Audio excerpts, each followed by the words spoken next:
Okay, let's finally get onto this one, man. Aesop Rock, Cycles of Gehenna. I really apologize that this is so late. I've had some insane PC issues that I've had to try and restore everything to the way everything was.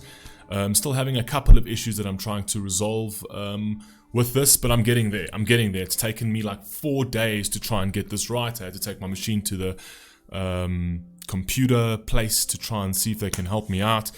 Yeah, there was just some crazy stuff going on, so I hope we don't really have any issues going into this. But again, Campbell Cravens, whose STL this is from last week already, or the week before that actually, I really apologize for the delay on that. But yeah, my computer's been giving me some terrible issues lately, and I'm probably gonna have to buy a new one soon.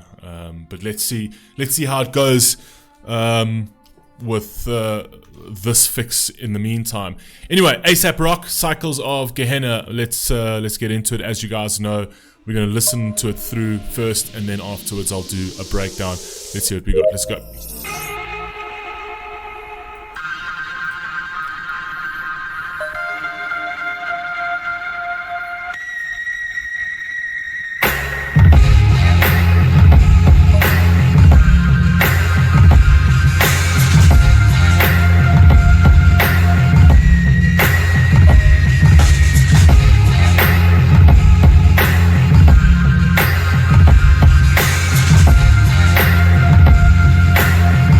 Very interesting beats, this Base heads locally approach all spark plugs. Total disregard for a dying man's shark jump. Post meridian, pretty tungsten attracts. Anyone's pale horse, painted gun, metal black face masking. Hard shelled ebony propeller hat. Clubbins, glove breaks, grappling a clutch span. Tuck got a steel toe, metal gates spreading for the dead alive that rented parking space 37. 2,000 out the weekly under cycles to Gehenna. Gets him floating over 20 buses, fireproof and festive. Corners like a two-tired tiger, so a two-tired rider can accumulate a few excited fibers to a sign. Knows no zen in the art of maintenance. Only if the orchestrated patron saint are changing lanes, baby. Here's how a great escape goes when you can't take your dead friends' names out your phone. Eyes and teeth, new moon on a scale that defies belief. Outside what our fundamental sciences teach. Every other mighty lion asleep. Gangway, mind, eyes, mind, keep. Gangway, mind, eyes, mind, keep. Gangway, mind, eyes, mind, keep. The Man Ape translates glam through the visor. Goes in water lilies, amps, grace, Geiger, and Man Ray. Crammed in a one-player campaign. Blinker like a hollow bonfire over Sam Haines. Span with a praying hands mandate. Bars an extension of the arms. They're mutating instead of being farmed. Tonight beneath the Marmalade Venus. Haunted mowers chewing every glowing yard of mud between us. Going for Jag Dotson, Corvette Lotus. Full cones you can slalom when your Zorlax focus. Geomechanical Dartmoor, Frankenstein poorly. And sanctioned by a new Yank Yorkie who knew that any moment he could lose it to the decoupage of suicide flooring. And still he keep his fuel tank portly. The 30-odd-year-old gear stank Charlie. Scarf dank mom's new hobby. Copy. Eyes and teeth, new moon on a scale that defies belief. Outside what our fundamental sciences teach. Every other mighty lion asleep. Gangway, mind, eyes, mind, keep. Gangway, mind, eyes, mind, keep. Gangway, mind, eyes, mind, keep.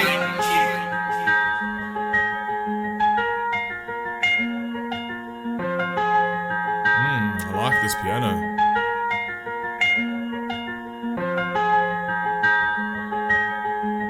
I don't even think it's a piano. I think it sounds piano-ish, but I'm not entirely sure if it's even a piano.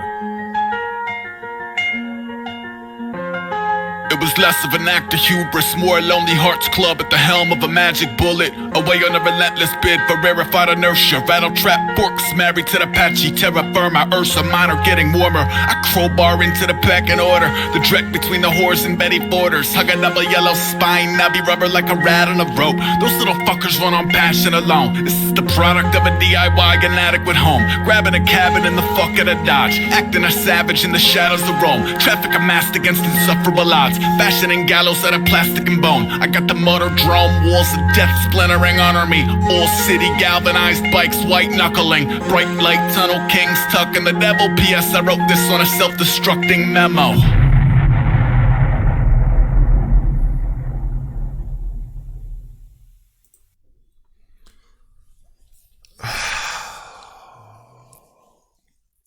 Oh, God. Yeah, alright. The way this dude writes, man. Anyway, let's try and give that a shot. To me, just off the bat, sort of like overlying umbrella sort of thought here is that he's out riding a bike. That's as far as I've got in terms of an analysis off the bat. Anyway, let's go.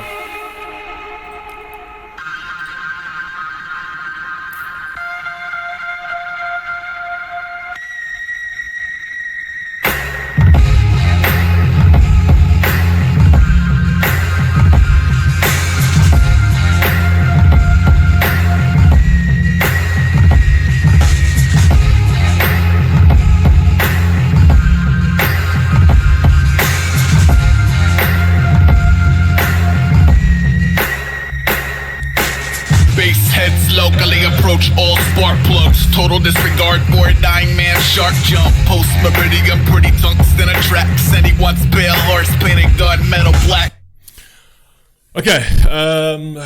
Okay, so this one over here, base heads locally approach all spark plugs. Kind of feel like he's talking about the valves of the engine. So the valves of the engines that approach the spark plugs going in, out, in, out, in, out. I think he's talking about the motorbike itself. So the whole premise of this thing is that he's actually on a bike ride, on a motorcycle bike ride, right? Base heads, right. So you've actually got the actual the engine block, and then you've got the base head with the cam, and then the actual valves that go in and out, in and out, in and out to the spark plugs that explode in the pistons, right? Total disregard for a dying man's shark jump, obviously, because it's an inanimate object. So if he decides to pull that thing, it's just going to do what it's told. So it's got total disregard for a dying man's shark jump. So he obviously is also trying to say that he is got very little regard for his own life, right, in this sort of situation. Post-meridian, pretty tungsten attracts. When I think what he means by post-meridian is, I think he's talking more about evening time. So it's like post-meridian means kind of post. It's after morning, it's kind of afternoon, late evening, essentially. Post-meridian, pretty tungsten attract. Obviously, it's the metal, the tungsten on the metal of the bikes and everything else. Looks beautiful, nice and shimmering. It looks pretty, okay? Any once pale horse painted gunmetal black. So I think he's referring to I'm not entirely sure if he's referring to the horses itself, but he's saying horses in singular, and I'm not entirely sure. So, once pale horse painted gunmetal black. I'm not entirely sure if he's maybe referencing that. This might be completely out of fucking left field, okay? This is me once again going somewhere else with this. I'm not entirely sure if he's referring to like the horse of the four horses of the apocalypse. And I'm not entirely sure if the pale horse was the horse of death. Because what was it? There was the horse of death. I can't even remember. There was the horse of death. There were four horses of the apocalypse. I'm not entirely sure if he's referring to like the horse of death, so the once pale horse, where I think there was one of the horses was white. One of those four horses was white, and I think one of the horses was the horse of death. Even if you remember that game, there was actually a game can't remember, Darksiders. I think it was called Darksiders. That he actually rode. He rode the white horse, which I think was the horse of death. But now this is referring to the bike, right? So it's an analogy for the bike, saying once pale horse painted gunmetal black. So it actually had a new paint job, essentially. So its true identities revealed. I don't know, but anyway, I think that's where I'm going with that. Painted gunmetal black face masking, hard shelled ebony propeller hat, clumpins, glove brakes, grappling a clutch span, tuck with a steel toe, metal gate spreading for the dead alive that rented parking space 37. Now, yeah, okay, face masking, obviously. I'm not entirely sure if he's just referring to it could be as something as simple as like he's just got a face mask on his face for the actual wind. Hard-shelling ebony propeller hat, obviously, so he's talking about his hat itself. Clubman's, I'm not entirely sure if that's a brand name, but Clubman gloves raked grappling the clutch, gloved rakes grappling the clutch span. That's actually very clever. Like, if you think about your fingers and you think about your hands, like your hands are rakes, right? So gloved rakes that are grappling the clutch span, which is actually the actual clutch on the bike where you switch the clutch. It's that little clutch lever. That's actually very clever. I like the way he writes because his analogies are so vivid.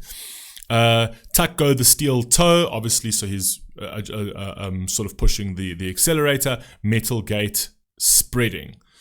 For the dead alive that rented parking space 37. I'm not entirely sure if he's referring to 37 as his age at the time, or it's just readily that's where he parked his bike, right? And the gate's spreading, so obviously it's like the gate's opening up so he can get out of the garage, essentially. Man Ape parking space 37, 2,000 out the weekly under cycles to Gehenna, gets him floating over 20 buses, fireproof and festive. Corners like a two-tired tiger, so a two-tired rider can accumulate a few excited fibers. So this over here, 2,000 out the weekly under cycles at Gehenna. I think that's just basically what he's renting the space out. Well, that's the name he's renting the space out under. 2,000 on the out the weekly. So 2,000 out the weekly wage, essentially, under cycles to Gehenna. So cycles to Gehenna. I think Gehenna itself is. I think Gehenna is like. Come on, man. I'm losing my memory these days.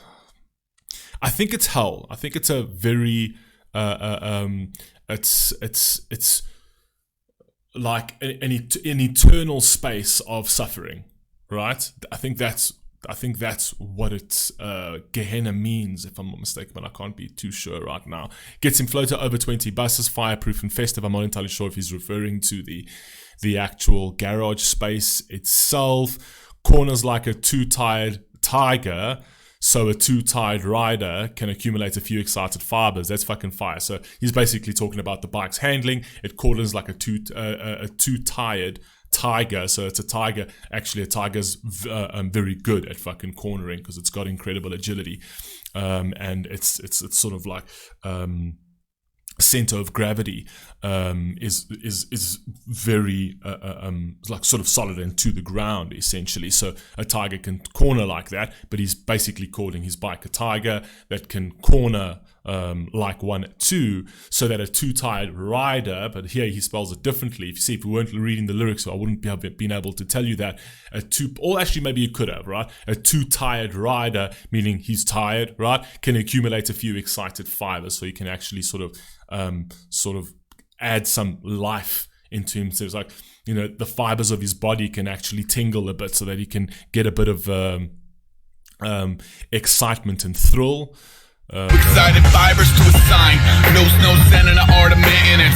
Only if the orchestrated patron saint of changing lanes, baby. Here's how a great escape goes when you can't take your dead friends' names out your phone. Now this is quite crazy. This is quite cool. So it's like knows no zen. So a two-tired rider, right, can feel a bit of.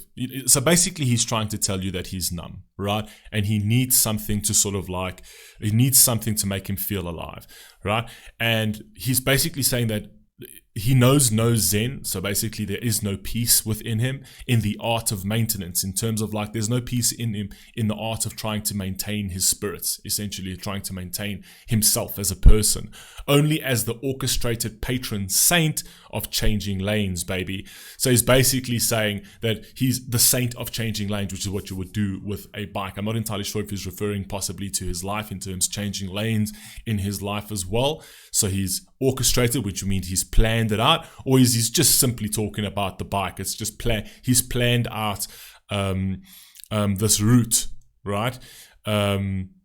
just changing lanes. So he's kind of alluding to the fact that he's a bit all over the show, but then also playing that into the actual changing lanes of the bike on the road. Essentially, here's how a great escape goes when you can't take your dead friends' names out of. So obviously, again, he's dealing with the death of his friend, and this is how he sort of distracts himself and goes out there to make himself feel alive because of how down and depressed he feels about this sort of situation. He feels he needs something to prove that his existence can still sort of acquire some level of thrill and light, essentially. His name's out your phone. Eyes and teeth, new moon on a scale that defies belief. Outside what our fundamental sciences teach. Every other mighty lion asleep. Gangway, mind, eyes, mind, teeth. Now this over here, my eyes and teeth, new moon on a scale that defies belief.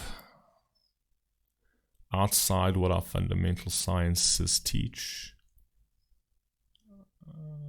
Every other mighty lion asleep. Gangway, mine, eyes, mine, teeth.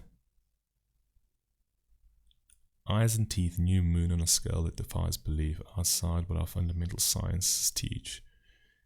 Every other mighty lion asleep. Gangway, mine, eyes, mine, teeth. Okay, I'll get back to that. Let it just sit in the back of my mind for a bit. Gangway, mind, eyes, mind, teeth. Gangway, mind, eyes, mind, teeth. The Man Ape translates glam through the visor. Goes in water lilies, amps, grace, Geiger, and Man Ray. Crammed in a one-player campaign. Blinker like a hallowed bonfire over Sam Hain. The way this man writes is absolutely staggeringly brilliant. So the Man Ape, obviously, so he's basically saying that he's not, in this particular state at the moment, he's not actually civilized. He's basically an ape, and he's operating in a primal sense. Translates glam through the visor, right? So obviously he might have glasses on, but obviously glam through the visor means either he's got sunglasses on or something of the sort. Goes in water lilies, amscrays, gaga. Now, or amscrays kind of means amscrays means something that's moving. So something that's moving sort of fast or hastily, essentially. So goes in water lilies, that's kind of like saying puddles, right? Puddles, or maybe little potholes that have water inside it. So goes in water lilies are around, and then puddles that are forming on the actual road. I don't know why he doesn't just say fucking puddles. But anyway, that's what makes him a phenomenal artist. Goes in water lilies, so it's kind of like these puddles on the road. Amscrays gaga kind of mean, I think he's basically referring to the actual needle itself. So like how a Geiger needle would move when measuring radiation, he's talking about the actual rev counter or the speedometer itself. It's just saying it's just, it's kind of getting away from him. Essentially, it's literally just moving very fast. So these needles are moving quite fast. And Man Ray, okay, crammed in a one-player campaign, fantastic, obviously because he's the only one on that bike, right? And then referring that to sort of like your first person shooter campaign, referring it to not even that. It's just referring it to a one-person player video game, right? It's just you in this game, right? Blinker like a hallowed bonfire over Sam Hain. Sam Hain, I think, if I'm not mistaken, I think Sam Hain is a festival of something. I'm not entirely sure if it's a festival of fire or a festival of light, maybe. But the way he's actually played that, like the bonfire that's actually isolated into this little space that the blinker is in, is actually very, very cool. So a hallowed, so obviously it's like hallowed, so it's like kind of hollow inside there, and there's a bonfire within that with the blinker that looks like it's creating a bonfire inside there, like possibly like a festival of sorts, right? I think that's pretty fucking cool. They're like a hallowed bonfire over Sam Hain's span, but I'm praying hands, man. They bars an extension of the arms. They're mutating instead of being farmed. Tonight beneath the Marmalade Venus, haunted mowers chewing every glowing yard of mud between them. See, this is crazy. So span where the praying hands mandate, right? So basically he's talking about the actual span of the actual handlebars, where the praying hands, right? So the praying hands mandate, where they actually have to be there, mandated to be there. That's where you put your hands, right? Bar's an extension of the arms, which I think is fucking cool because he's referring to the actual hand as itself, and that's the extension of his arms, right? They're all one. They're all in unison at the moment. They're mutating instead of being farmed. Mutating, basically saying that the steel is mutating into the flesh. So the bike and him have become one, because these hands are actually they're mutating into this machinery as opposed to being farmed. I think kind of referring to what would we do with our hands in terms of the actual societal system and the working system and things like that. Our hands get farmed out to people, to entities, right?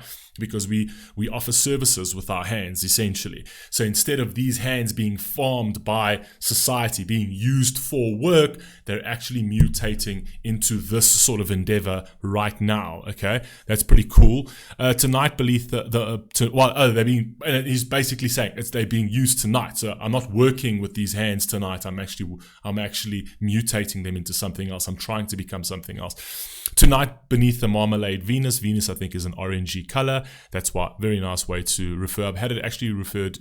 I've heard it being referred to in many other poems as marmalade. Marmalade is a very sort of creative and descriptive word to describe something warm and bright and orange and vibrant, essentially.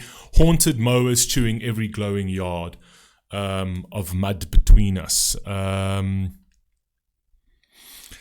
I think over there he's actually just referring to cars itself. I think he's referring to actually cars that look like basically lawn mowers, which are, four-wheeled, right? And he's basically saying that there's all these haunted mowers. So it's kind of like just everything just looks kind of like the same. And, when you sort of like look at it from like in the bigger picture, like if you're not looking at just one car, you're looking at a row of cars, right? It just looks like all these mowers that are literally trying to eat up the fucking the tar, essentially. But he's talking about the yards between us in terms of the mud. He's basically just saying that there's just cars around him, is what I think he's saying over there.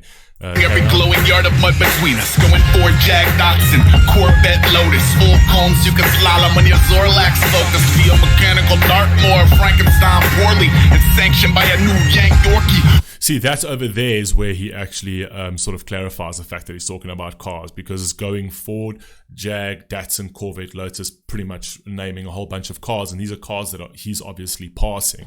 All cones you can slalom, so he's treating the cars like cones. And slalom in the Winter Olympics is that sort of ice track that goes all the way down the mountain, and they like slalom around these cones or these beacons, essentially.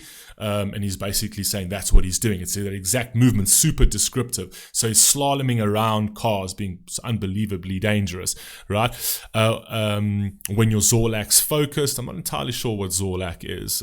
Focus. I'm not entirely sure if he's just referring to him as a person, or in terms of, I'm not sure. I don't know what Zorlak actually means. Via mechanical Dortmund, Frankenstein, poorly and sanctioned by New Yank Yorkie. I'm not sure if he's a New Yorker. It sounds like he's a New Yorker, because this mechanical machine, this bike has been sanctioned by him, who's a New Yorker, right? So he sanctioned the bike to do all of this, essentially. Dortmund, Frankenstein. I'm not even going to play on that because I don't even know what that is. Obviously, I know what Frankenstein is, but I'm not entirely sure what the Dortmund Frankenstein, poorly and sanctioned by New York. I'm not entirely sure that. I'm poorly and sanctioned by a new Yank Yorkie who knew that any moment he could lose it to the decoupage, the suicide flooring, and still he keep his fuel tank portly. The 30-odd-year-old gear stank Charlie, scarf dank mom's new hobby. So here, over here, where he says, who knew that any moment he could lose it to the decoupage suicide flooring? Obviously, when you're being that sort of reckless. But I like the way he's referred to it as in any moment he could lose it to the. So he's obviously being unbelievably reckless over here. Decoupage flooring. Decoupage is kind of like layering, essentially. So it's an artistic term. So you decoupage something. It's like you layer something or you clad something. So he's talking about the cladding of the floor itself. So the decoupage which meaning the tar road, which is a layer on which I like what he's saying there, because essentially beneath it is actually the mud, and that's why he would refer to the lawnmowers as if like the lawnmower's trying to like chew up mud. But even though, so it's kind of like why he's saying decoupage over here is to try and reinforce that layering aspect of there. So he's trying to be like, okay, so then there's tar and then there's mud beneath it, which kind of plays into that lawnmower thing. And then obviously suicide flooring is because it's utter fucking suicide to do that on a motorbike. And if you fall off that, I mean, your chances are quite slim. So it would be suicide. So decoupage, suicide flooring, he kind of is trying to combine that to say that, if I fall off this, right, this becomes my suicide floor, right? And still he keeps the fuel tank portly, kind of basically saying he keeps the fuel tank full. The 30-odd year old gears thank Charlie. Not sure who Charlie is, but I'm pretty sure it refers to something to do with motorcycles or makers of motorcycles, right? 30-year-old the 30-odd years old gears thank Charlie. So it's an old classic, essentially, is what he's saying, because it's the old gears, the gears in the bike itself. The scarf thanks mom, new hobby. So the scarf, his mom knitted him a scarf because she took up a new hobby, and the scarf thanks mom, right? And then copy, all right? So she kind of acknowledged that. Anyway, let's carry on. Mom's new hobby, copy. Eyes and teeth, new moon on a scale that defies belief. Outside what our fundamental sciences teach. Every other mighty lion asleep. Gangway, mind, eyes, mind. Okay, so this over here.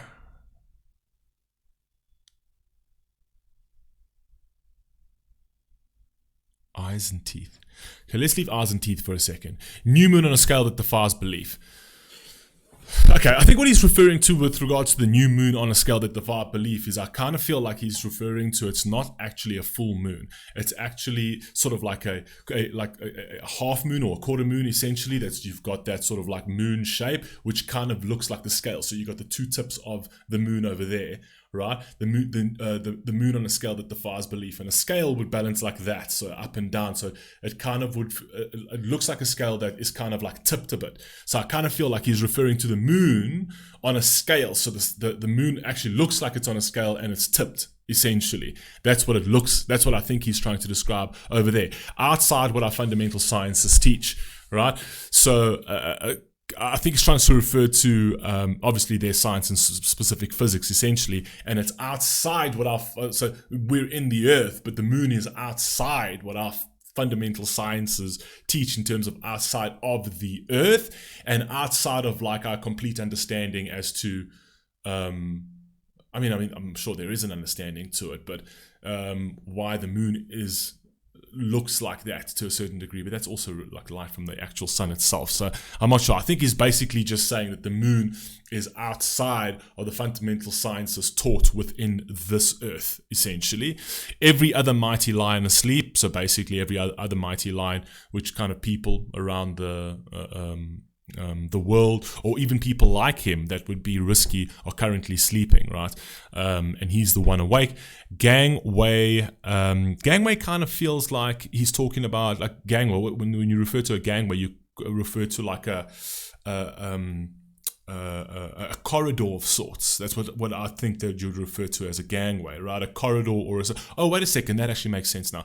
Gangway referring to the actual corridor of space that he's got to ride his bike. So basically, this is my gangway. But then he goes into mine eyes, mine teeth. Fuck. Okay. Wait a second. Okay. Eyes and teeth. Okay, wait a second. If this is actually anywhere near right, it's fucking brilliant. It's absolutely fucking brilliant. So gangway would be kind of like the corridor that he's traveling in, right? So it's this like elongated space that he's traveling in at the moment. Mine eyes, I think he's referring to the actual cat eyes on the road itself, right? That look like mines, right? So the cat eyes in between the white lines, which is why he's referring to them as teeth. That's why he's referring to them as teeth, because those white lines look like teeth. So they look like mines, so mines on the road, right? And they're just continuous. Right? So mine eyes, mine teeth. So he's basically saying cat eye, line, cat eye, line, cat eye, line. So he's referring to the actual road. So he's referring to a corridor, and then he's referring to a cat eye, right? That looks like a mine that has been strategically placed. And because obviously he's not in a lane in itself because of the cars around him, he's actually in between the lanes in his own corridor, right? As bikers would be if there is like traffic or something like that. So he's in between the lanes. And as he's going, it's mine eye, mine teeth, mine eye, mine teeth, mine eye. So it actually looks like teeth. The white lines are like mines, but that look like teeth, and the mine eyes, which are the cat eyes that are in that corridor line. Oh my God, that was fucking ridiculous, because I was trying to figure out what the hell does mine eyes, mine teeth mean? Do you know what I mean? I think that that's what he's referring to. I honestly think that that's what he's referring to. And if that's the case, that is unfucking believably brilliant. Unbelievably brilliant. Super cryptic to a certain degree, though. Gangway, mine eyes, mine teeth.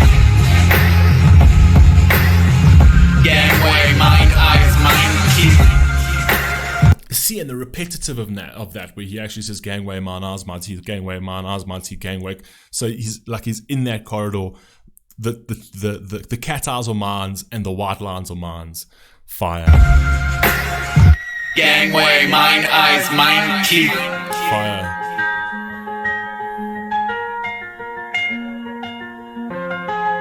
Beautiful.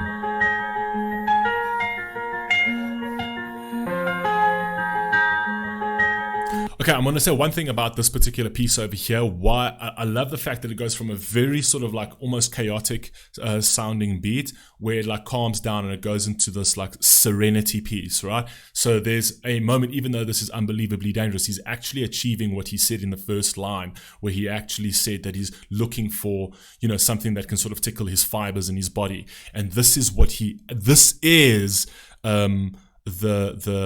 the moment that he feels that, right? He feels that moment of serenity while he's in between the mine eyes, mine teeth, right? He doesn't even say anything in that because he wants you to get that feeling that he's in a moment of serenity. It's almost like his mind is always racing and running. And at this particular point in the song, and this particular point in his mind, right, comes the full effect of his distraction, right? Which means that he actually feels like he feels good. He feels like there's a little bit of serenity in his life. He's a little bit closer to heaven than he was to hell just a few hours ago or whatever. You know what I mean? So all of this was the whole culmination of this song. Its whole purpose was for this particular piece where he says nothing. This particular piece was the purpose of his entire action, right? Is to gain that serenity. I think that's beautifully done from a creative producing aspect, because you get that feeling where it's like hectic. He describes it all. He describes his feelings, his emotion, and what he wants to get out of this. And then he goes into that moment of serenity where he doesn't have anything to say to you, because that's his moment of peace and silence, and he doesn't want to destroy it with words. You know what I mean? Eyes, mine, teeth. And it's beautiful, man. And you can just picture it in your head. You can just picture this continuous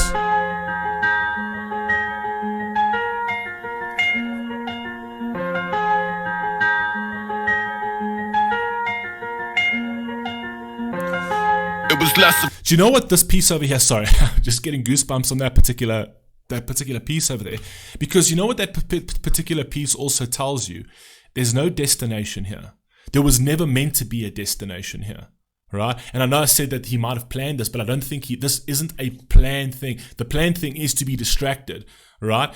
But it wasn't like he was navigating somewhere that he needed to navigate to. The entire purpose of this was to do this with no destination, right? And that sound piece kind of gives you that feeling that it wasn't to get somewhere, right? It wasn't to reach, there was no real purpose to this entire activity. The purpose itself was to try and see if he can find a gap in his existence where it feels like everything in the world just melts away and doesn't weigh on him so hard. You know what I mean?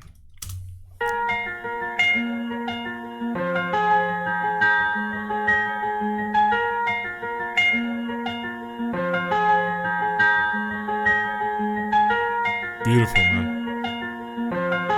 It was less of an act of hubris, more a Lonely Hearts Club at the helm of a magic bullet. Away on a relentless bid for rarefied inertia. Rattle Trap forks married to the patchy terra firma. See, this is where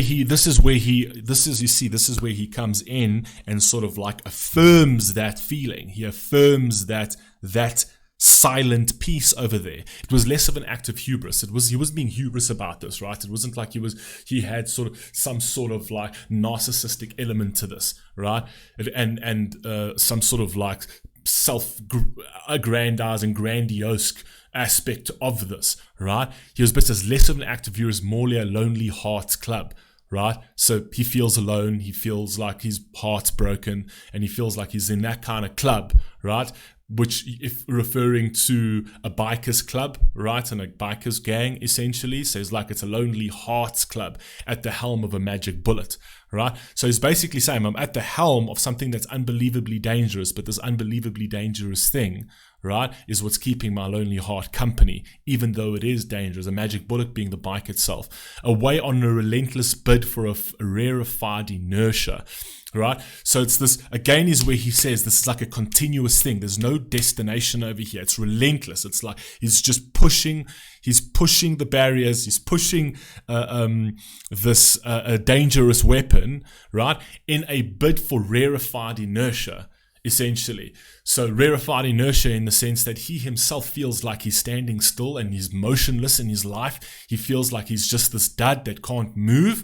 Right, and he needs to be put onto this weapon, which is a rarity. So it's a rare thing to be put yourself in a dangerous situation to feel alive again, essentially. And I know that that's what actually happens when, specifically for the adrenaline junkies, essentially. But it is a rarefied inertia because when you're actually feeling happy, you've got inertia in itself. Your life has an element of inertia. You will keep yourself moving when you're happy. But the why it's rare in this sort of situation is he feels like he's moving nowhere and getting nowhere. He just feels like this hollow shell that is just sort of static and stagnant. Right? And what makes it rare is that he's putting this hollow shell on something that provides him the inertia mechanically, right? Almost calling himself motoric and robotic in a sense, right? And without it, he can't operate, right? Rattle Trap forks married to the patchy terra firma. Beautiful fucking way of actually representing. So Rattle Trap forks, meaning the actual spokes of the motorbike wheels itself, which is married to the patchy terra firma. In Latin, terra firma is actually terra firma. In Portuguese, it's also like that. Terra firma means solid ground. Terra means ground or soil, and then firma means solid, right? So Rattle Trap forks married to the patchy terra firma. I'm saying it's like a fucking Latin boy, but yeah, that's basically what he refers to there. Rap forks married to the patchy terra firma. Ursa Minor getting warmer. I crowbar into the pecking order. The dreck between the horse and Betty Borders. Hug a double yellow spine, knobby rubber like a rat on a rope. Those little fuckers run on passion alone. So here, Ursa Minor getting warmer, a crowbar into, I think Ursa Minor, I'm not entirely sure. I think that's a constellation of sorts. I'm not sure. I'm not entirely sure if he's referring to that. Ursa Minor getting warmer, crowbar into the pecking order. Crowbar into the pecking order. I kind of also feel like when he's so it's kind of like throwing a spanner into the actual pecking order. I'm not entirely sure if that's got something to tie in with the constellation itself. I'm not sure, but the crowbar into the pecking order, meaning the actual system itself, right? This mundane system. So he's basically surrounded by the system that has been designed, right?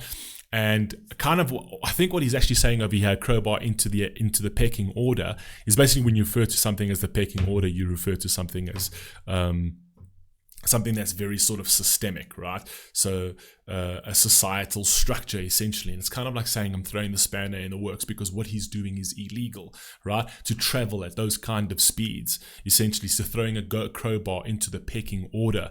The Drek between the whores and the Betty Forders. So the Drek, I kind of feel like he's talking about, I don't know if he's trying to talk about sort of like communities that have been impoverished and things like that, or gang communities and things like that between the whores and the Betty Forders. I'm not entirely sure if he's trying to refer to that, because Betty Ford, I think, was wasn't she Gerald Ford's wife? I think she was the first lady of the United States, and she was Gerald Ford's wife. And I'm not entirely sure if that was the beginning of no, I think that was Reagan, but I think Gerald Ford might have been before Reagan, if I'm not mistaken. I'm not even remembering my fucking American history over. I think it was Gerald Ford, and then it was Reagan, and that was the whole war on drugs, essentially, and communities that have been very badly disenfranchised by the whole drug trade, which affected hugely in the black communities, because they kind of like peddled crack into the black communities, and that was kind of part of the Betty Forders, also referring to Fords as a car, but Betty Ford, I'm not entirely sure if she was the one that, so I don't know if it was Ronald Reagan's wife or if it was Gerald Ford's wife that was that pushed the whole war on drugs thing, and then that it kind of like devastated communities to a certain degree due to failed policies. I'm not sure. I'm just trying. My mind is racing with a whole bunch of bullshit here. But anyway, hug a double yellow spine, knobby rubber like a rat on a rope. So basically, he's saying he's now going into the emergency lane, essentially, because the double yellow spine, that's where the emergency lane is. So he's hugging that like a knobby rubber like a rat on a rope, essentially. So he's basically hanging like, this is very risky what he's doing, the maneuvers over here, right? So like that, he's basically saying, he's basically like that, right? Those little fuckers run on passion alone. I think he's referring to the actual the rubber or the rat itself. But anyway, okay, carry on. Little fuckers run on passion alone. This is the product of a DIY inadequate home. Grabbing a cabin in the fuck of the Dodge. Acting a savage in the shadows of Rome. Traffic amassed against insufferable odds. Fashioning gallows out of plastic and bone. This is also fucking awesome. This is the product of a DIY inadequate home, grabbing a cabin in the fucking out of the Dodge. So basically saying, this is the product of a DIY inadequate home. It's like a do-it-yourself kind of home, right? So there's DIY and then there's professional. So it's basically saying that he's not in any which way professional, right? He's a master of none. He's just a jack of all trades. He's tried to piece this thing together himself. And most DIY people that do DIY things kind of had like a bad rep by the professionals, where they say like nothing's really done properly. This is just a hobby of yours, essentially.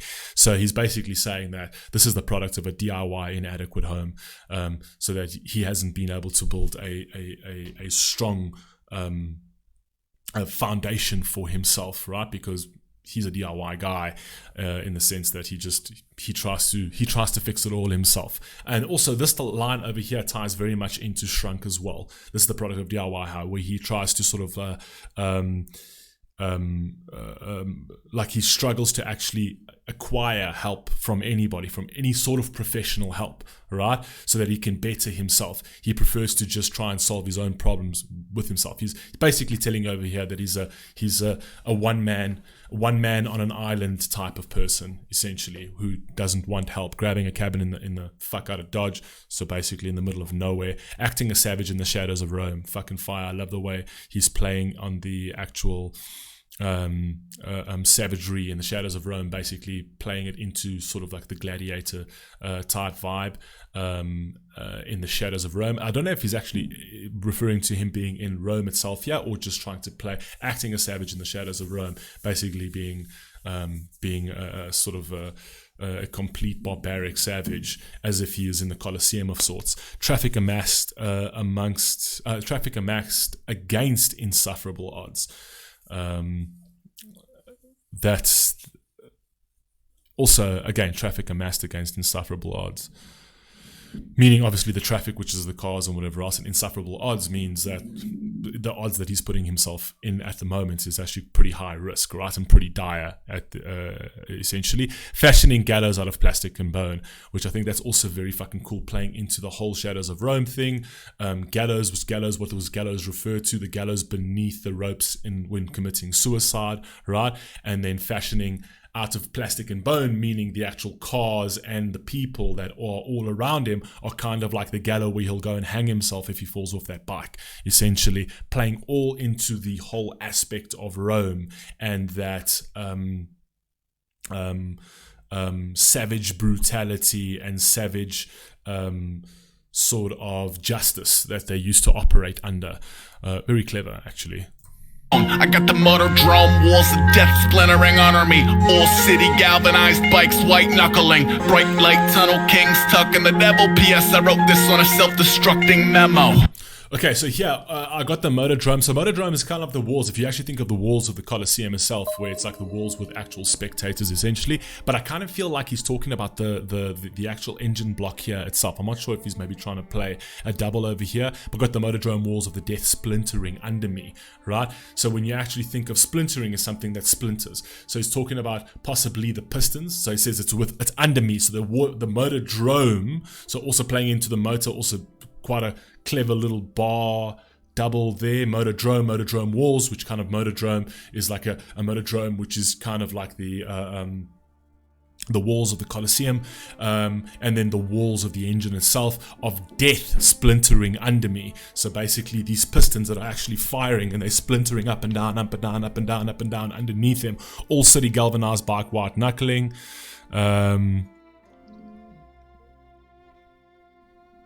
So obviously, all city galvanized bikes are galvanized as well in terms of galvanizing steel, but then also white knuckling, holding onto those handlebars as tightly as you possibly can. Bright light tunnel, kings tuck in the devil, right? I also think he's also referring to the actual tunnel itself. So like when you go through a tunnel and that's like it's dark, and as you go through the tunnel, there's all these lights, essentially. But as he goes there, like he tucks in and he flies through that tunnel, right? Like a bright light. But then also maybe playing into the actual tunnel of the pistons itself. The bright light tunnel kings tuck into the devil because they tuck in and out, in and out, in and out, in and out, and referring to the devil, which then refers to like fire, which then refers to like the explosions within the pistons. All tying into also tuck in the devil. So also referring to himself as the devil as he goes towards or through the white light. I'm not sure. I'm not sure, but I kind of feel like this verse over here could play on two things easily. It could play on the actual bike itself and the engine itself, and it can refer to himself being the devil and going through the tunnel, going through the bright light as well. Kind of meanings like he's nearing death. And then he's like, I wrote this on self-destructing mode, and this is basically, so he said, actually he signs it off as PS, I wrote this on self-destructing mode, where there he's basically saying that he's in a bad space over here, and he wrote this he wrote this on self-destruction mode, which means that